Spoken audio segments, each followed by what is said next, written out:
This is Interview 360. I'm your host, Vanessa Kamazzi. You've probably read about him in the press or seen him on the television series Dodo's Heroes on Animal Planet.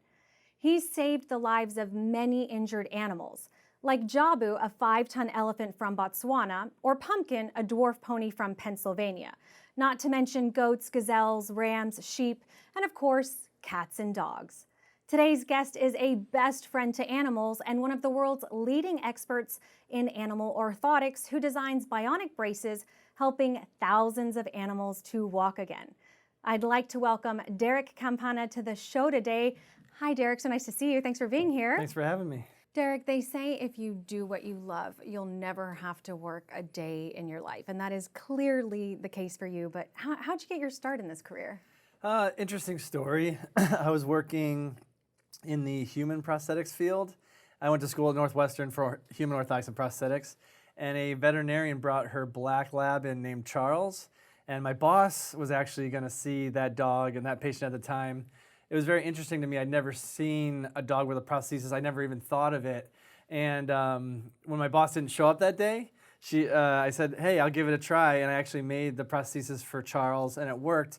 And I got such enjoyment and fulfillment from doing that. I said, I want to work with animals for the rest of my life. And I created Animal Ortho Care in 2005.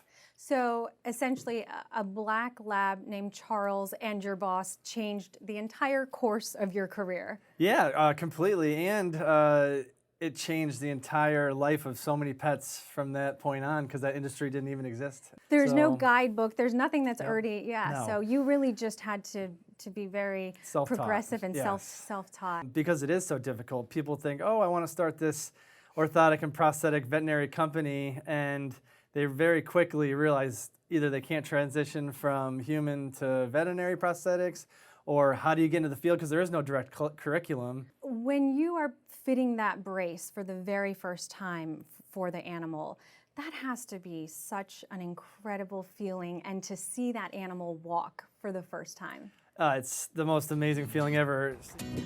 Come on.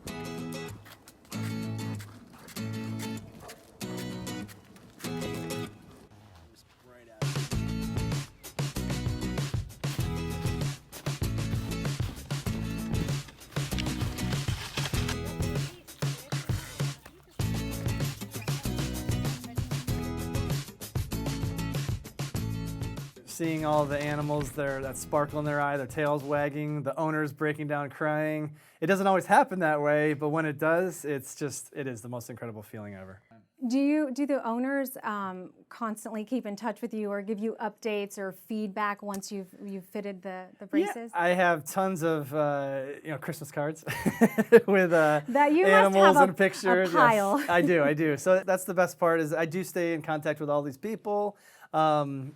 It is a life-changing thing. I'm helping their family member. That's the biggest thing I've seen over the last 15, 16 years doing this, is animals are treated like a family member now. They used to be just put down back in the day, but adding these new modalities of care and having them live longer, this is a family member. They want to keep them around. So it's great to be able to help a family and a family member at that capacity. Tell me a story about a particular animal that maybe really touched you or that you had a really special connection with. I like to say Chi-Chi. Chi-Chi is this golden retriever that was rescued over from the Korean meat trade. So I see all these meat trade dogs. It's an awful industry overseas. And this dog was hung by all 4 of its paws and left for dead. And, we see that sad side, but I don't like to think about that. I like to see from the point they get rescued to the point where I see them and they get to move on. Well, Chi-Chi had such a great personality and such a great smile. I say her smile saved her life, and the owners, the caretakers, saw that smile and rescued her and did the exact opposite to her that was done before and helped her to a capacity that has never been seen. And I built all 4 leg prosthetics, and she was thriving for so long. She recently passed away, but her life from where it was to where it became was such a dramatic change, and it's just really cool to see that life change and how people can go from doing such cruel things to such amazing, awesome things. Yeah, you're truly restoring faith in humanity. Yes, Try and do. I want to ask you, I want to talk, you're on a very popular TV show on Animal Planet, Dodo's Heroes. Now people really are getting to see firsthand what you're doing, and you're getting to travel the world and go to some really cool places like Botswana to work on a 5-ton elephant named Jabu. The trip to Botswana had the most pressure ever. You travel in like about 40 hours. You get there, you land, there's all these elephants and wildlife around you, and it's just surreal. You forget that you're tired.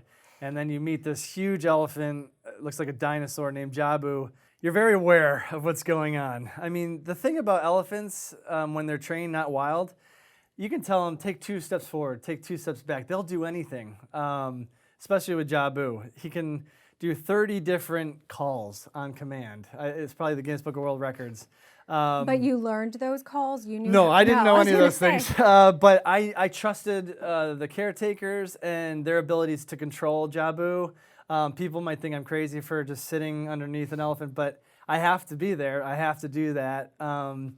And you're just, like I said, very aware of this huge thing next to you. Is it harder to work with, I don't know, a 5-ton elephant versus a bird or a donkey, or which animal is more difficult to fit a orthotic for?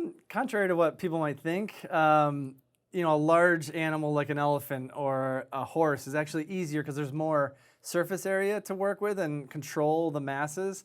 But when you're talking about a bird or something really tiny, it's very difficult to get a mold or anything like that. So I always say the really tiny ones are the most challenging by far.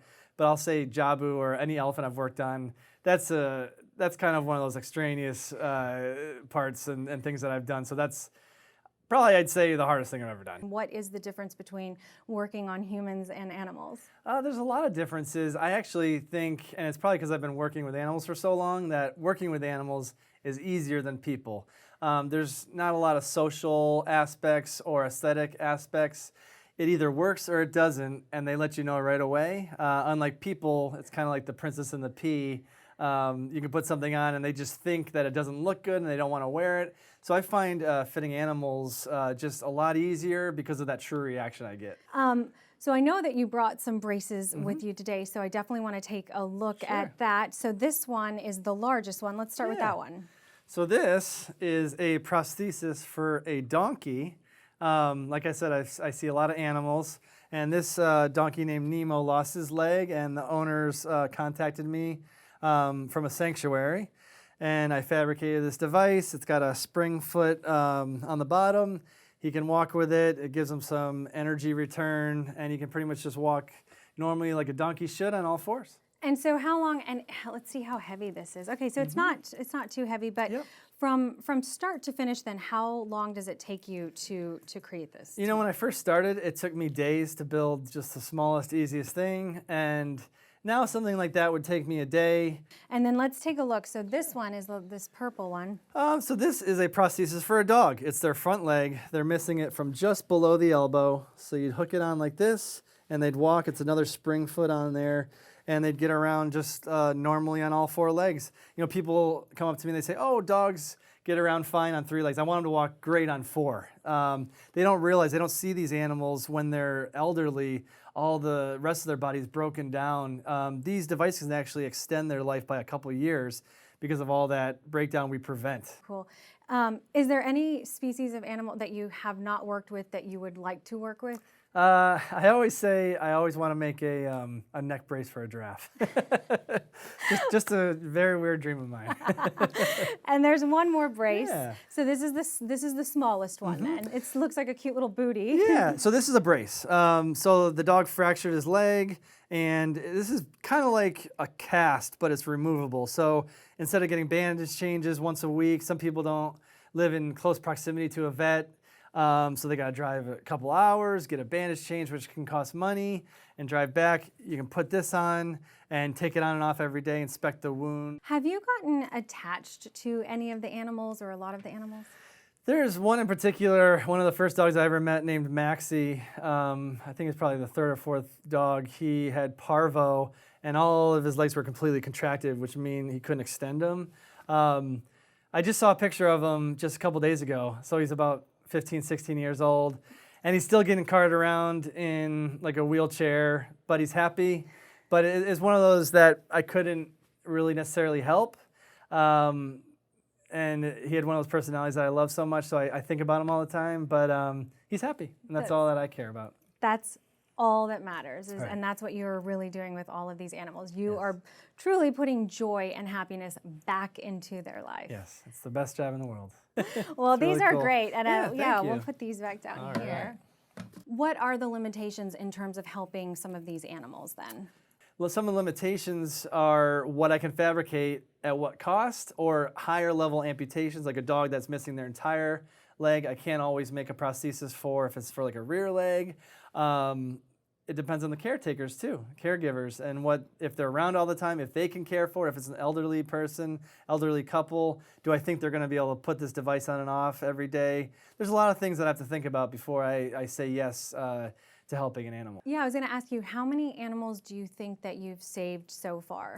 I think I've saved between 25 and 30,000. We're getting up to the point where we're seeing almost 400 to 500 a month overall with the off-the-shelf and custom devices, and it's awesome that we bring these technologies, these devices to animals. We create this awareness, and really just changing the veterinary community as a whole is what my goal was, and it's coming, it's working. What do you see for the future, and what are your hopes? My hopes are that a direct curriculum in school, college, starts so that more people can learn this trade and help more animals.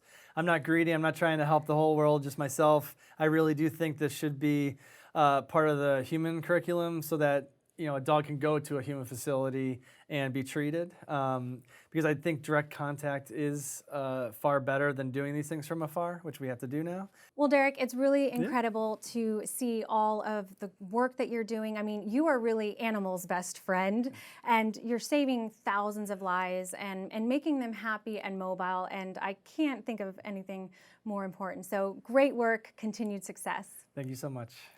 And thank you for watching this edition of Interview 360. We'll see you again next time.